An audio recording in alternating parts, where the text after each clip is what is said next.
Hi! Hello everyone. Welcome back to my channel. నేను ఈరోజు బూరెలనేవి వండానండి. అదే వాటిని పూర్ణం బూరెలని కూడా అంటారు కదా! నేను శనగపప్పు ఒక గ్లాస్ తీసుకున్నాను. అది ఒక గంట ముందు నానబెట్టుకొని పక్కన పెట్టుకున్నాను. ఇప్పుడు 3 విజిల్స్ వచ్చే వరకు ఉడికించుకున్నాను. ఉడికిన తర్వాత మనకి ప్రెషర్ పోయిన తర్వాత మనము నీళ్ళనేది డ్రైన్ చేయాలండి. నేను డ్రైన్ చేయలేదు తక్కువే ఉన్నాయని. నేనిప్పుడు దీనిలోనే ఒక గ్లాసు శనగపప్పుకి ఒక గ్లాసు స్వీట్ అనేది తీసుకోవాలి. అంతకన్నా తక్కువ తీసుకుంటే బాగోదు మనకి. నేనైతే బెల్లమే తీసుకున్నాను. ఇప్పుడు నేను బెల్లంని కూడా అందులో స్టవ్ వెలిగించి నేను శనగపప్పులో వేసేసానండి. ఒకసారి స్మాష్ చేసుకుంటూ మనము బెల్లం కూడా వేసి బాగా దగ్గరికి దీన్నే పాకం పట్టిన బూరెలంటారండి.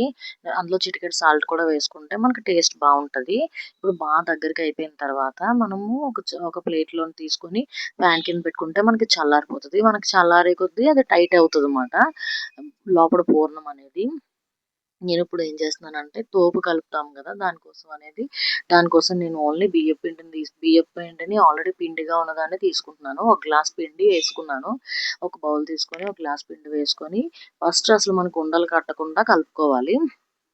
చిన్న కొంచెం టేస్ట్‌కి సరిపడా సాల్ట్ వేసుకొని, తక్కువే వేసుకోవాలండి సాల్ట్ అనేది.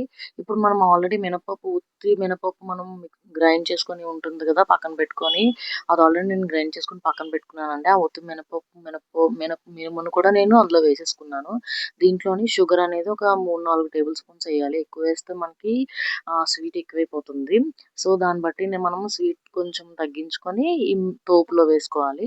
ఇప్పుడు తోపు కలుపుకొని పక్కన పెట్టుకున్నాం కదా! ఇది ఉండలు కూడా బాగా చేసుకొని, ఉండలనేవి చేసుకొని పక్కన పెట్టుకొని, ఇప్పుడు మనం కడాయి పెట్టుకొని బాగా నూనె మరిగిన తర్వాత, ఈ తోపు కలిపి పెట్టుకున్నాం కదా! మినప తోపనేది దీంట్లో మనం బూరెలు వేసుకోవడమే. ఒక్కొక్క బూరె వేసుకొని, మనకి అది డిప్ చేస్తూ మనం బూరెనొదలాలి.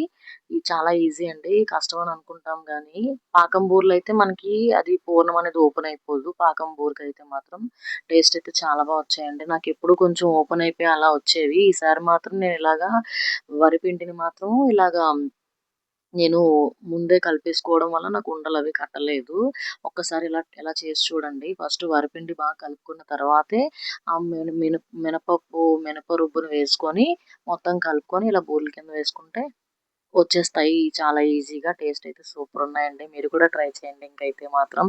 Okay friends. బాయ్.